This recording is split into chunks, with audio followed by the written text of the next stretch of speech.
Paul et Barnabas demeurèrent à Antioche, enseignant et annonçant avec plusieurs autres la bonne nouvelle de la parole du Seigneur. Quelques jours s'écoulèrent après lesquels Paul dit à Barnabas: « Retournons voir les frères dans toutes les villes où nous avons annoncé la parole du Seigneur pour voir en quel état ils sont. » Barnabas voulait emmener aussi Jean, surnommé Marc. Mais Paul jugea plus convenable de ne pas prendre avec eux celui qui les avait quittés depuis la Pamphylie et qui ne les avait point accompagnés dans leur œuvre. Ce dissentiment fut assez vif pour qu'ils se séparent l'un de l'autre, et Barnabas, prenant Marc avec lui, s'embarqua pour l'île de Chypre. Paul choisit Silas et partit, recommandé par les frères à la grâce du Seigneur. Il parcourut la Syrie et la Cilicie, fortifiant les églises. Il se rendit ensuite à Derbe et à Lystre. Et voici, il y avait là un disciple, nommé Timothée, fils d'une femme juive fidèle et d'un père grec. Les frères de Lystre et d'Icône rendaient de lui un bon témoignage. Paul voulut l'emmener avec lui, et l'ayant pris, il le circoncit à cause des Juifs qui étaient dans ces lieux-là, car tous savaient que son père était grec.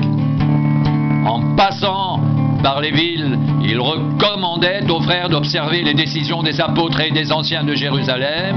Les églises se fortifiaient dans la foi et augmentaient en nombre de jour en jour.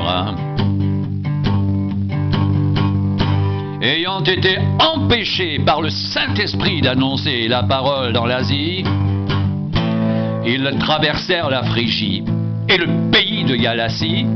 Arrivés près de la Mysie, ils se disposaient à entrer en Bithynie, mais l'Esprit de Jésus ne le leur permit pas.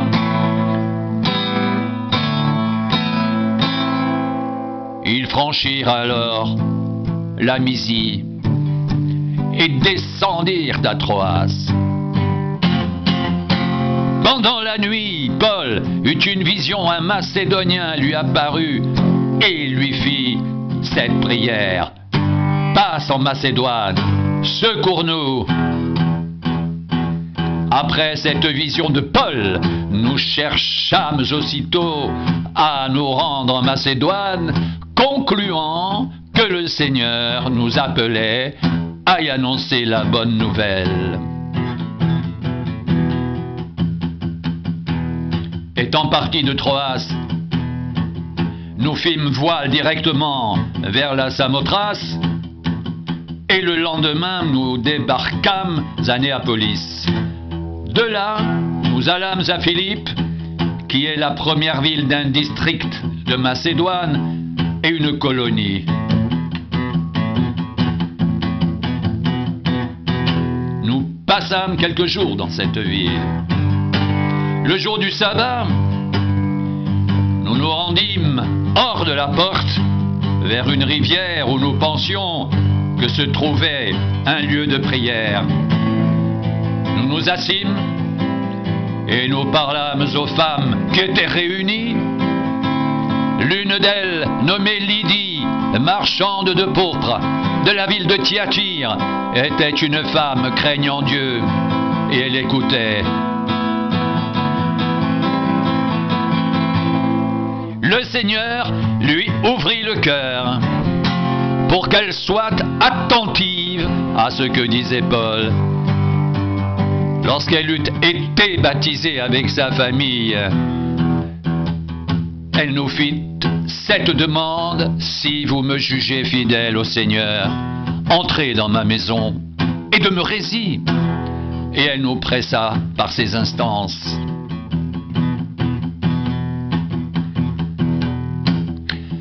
Comme nous allions au lieu de prière, une servante qui avait un esprit de python et qui, en devinant, procurait un grand profit à ses maîtres, vint au-devant de nous et se mit à nous suivre, Paul et nous. Elle criait: ces hommes sont les serviteurs du Dieu très haut, et ils vous annoncent la voie du salut. Elle fit cela pendant plusieurs jours. Paul, fatigué, se retourna et dit à l'esprit: je t'ordonne, au nom de Jésus-Christ, de sortir d'elle. Et il sortit à l'heure même. Les maîtres de la servante, voyant disparaître l'espoir de leur gain, se saisirent de Paul et de Silas et les traînèrent sur la place publique, devant les magistrats.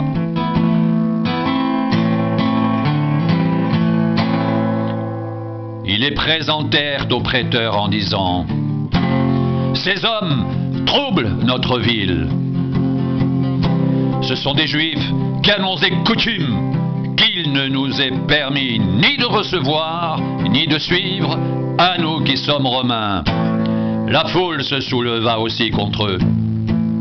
Et les prêteurs, ayant fait arracher leurs vêtements, ordonnèrent qu'on les batte de verges.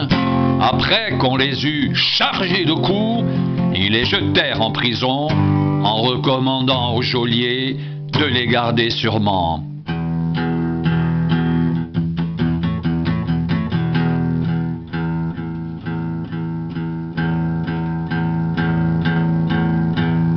Le geôlier, ayant reçu cet ordre, les jeta dans la prison intérieure et leur mit les ceps aux pieds.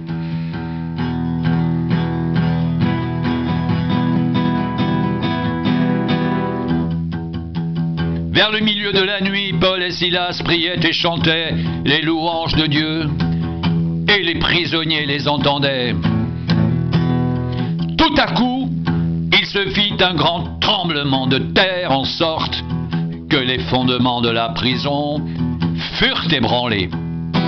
Au même instant, toutes les portes s'ouvrirent et les liens de tous les prisonniers furent rompus.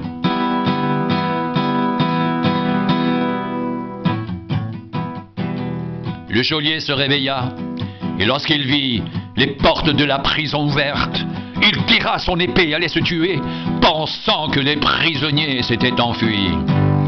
Mais Paul cria d'une voix forte: ne te fais point de mal, nous sommes tous ici.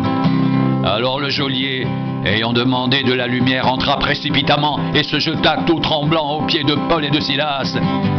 Il les fit sortir et dit: Seigneur, que faut-il que je fasse pour être sauvé? Paul et Silas répondirent: crois au Seigneur Jésus et tu seras sauvé, toi et ta famille. Et ils lui annoncèrent la parole du Seigneur, ainsi qu'à tous ceux qui étaient dans sa maison. Il les prit avec lui à cette heure même de la nuit. Il lava leurs plaies et aussitôt il fut baptisé, lui et tous les siens.